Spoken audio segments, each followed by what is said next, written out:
The Last Signal by Don Simmons. This is one of those books that's been in my to-be-read pile for like 20 years. It just came out, and I've heard so much about this book over the years. I was very excited to finally get around to reading it. It's a science fiction novel with elements of horror. And basically, it's about a guy named John Doe, who is a repairman on an oil rig off the coast of Louisiana in the near future. So, this is set like 20 or 30 years from now. Maybe even less than that. There's been an ecological disaster in the Gulf of Mexico, and the entire ecosystem has collapsed. The ocean is dead. You know, there are fish that are washing up on shore that are filled with tumors and other kinds of, mutations. The oil companies have hired these repairmen to go out and fix the rigs that are still standing because most of them sank. And our hero here, John Doe, he's a drifter. He's kind of washed up himself.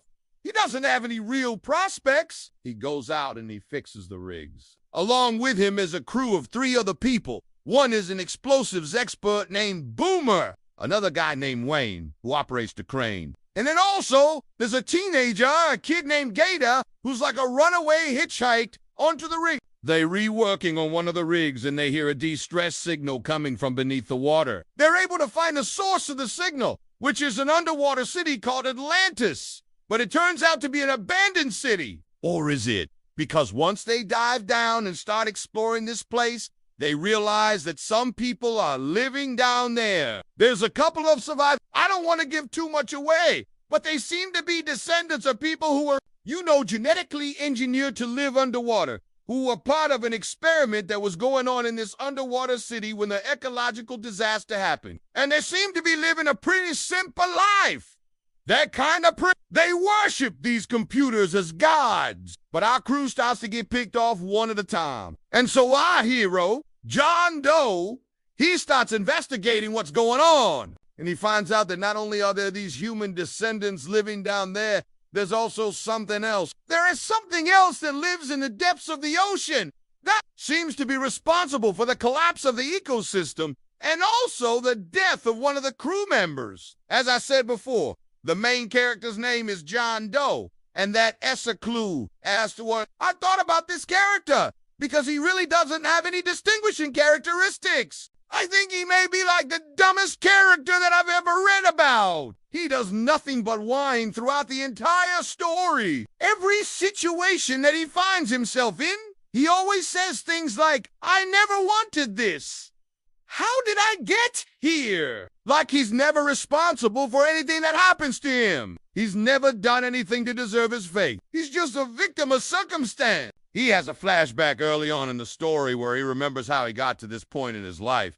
Basically, he had a family. He had a wife and a child. And he used to work as a repairman fixing cell phones and computers. But he killed both his wife and his child in an accident. And that's why he's now a drifter. Why he's now a nobody. He's basically cursed to wander the earth because he committed such atrocities. And honestly, I felt nothing for this character. I didn't care whether he lived or not. In fact, I kind of hoped he would die. And it's kind of funny because usually I feel bad for characters who die. Like, I don't want him to die. But with this guy, I was like, yeah, screw you, John Doe. Then there's the rest of the crew, the other 3 guys. Well, there's Gator, the teenage kid, right? And I was kind of hoping that he was going to be the protagonist. Maybe he would be the smart one. Maybe he would be the one who survived. But no, he's actually just as stupid as John Doe. I mean, he's a kid, but still,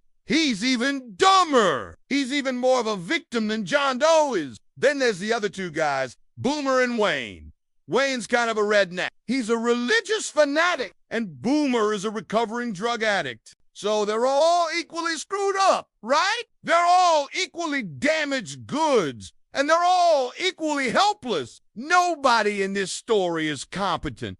Everybody is just a victim. I guess the only person who isn't a victim is the killer. The thing that's killing everybody off, that's not a victim. It's a predator. It's a monster. It is something that evolved in the depths of the ocean after the ecological collapse to fill the power vacuum left by humanity. Now, I do want to say that the writing is excellent. Don Simmons is a great writer, and obviously that's why I had such high expectations for this book, because he has written so many excellent books in the past. The world building is great. You can tell he did a lot of research to make this story believable, and the ending is kind of brilliant. I won't give it away, but it's amazing. The last couple of chapters are amazing, but everything that leads up to that is so stupid. All the characters are idiots. Like I mentioned, the world building is great. Everything about the story is great except for the characters.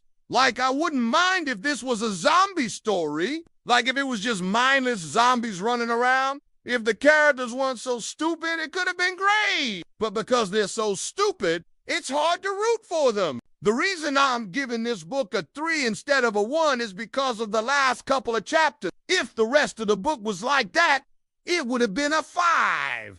But as it is, I think a 3 is fair. If you're a big fan of Don Simmons, I think you'll still enjoy this book. Just don't expect the characters to be as strong as they usually are in his novels. Also, if you like Lovecraft and you like cosmic horror, this is for you. You'll love it. I love the way that he writes about the ocean. The ocean is such a huge presence in this book. You can really feel its power. And he uses that power to create a sense of dread and terror. The deep ocean, it's this dark, mysterious place. We know so little about it. And Don Simmons uses that to his advantage. If you like stories about humanity's arrogance and our hubris, you'll probably like this book. That's another thing that I thought was really well done. You know, we keep finding ourselves in situations where we think we're smarter than we actually are. We think we're more advanced than we actually are. And we keep getting punished for it. And that's what happens in this story. So if you like those things, then I think you'll like this book. But if you're looking for strong characters, then this isn't the book for you. But again, the last couple of chapters are amazing. So I don't want to give the impression that the book is terrible. It's just, I expected more from the characters, that's all. But the ending almost makes up for it, almost. Well, I hope you enjoyed this video. If you did, please leave me a like. If you want to see more videos like this in the future, hit the subscribe button. I'll see you next time.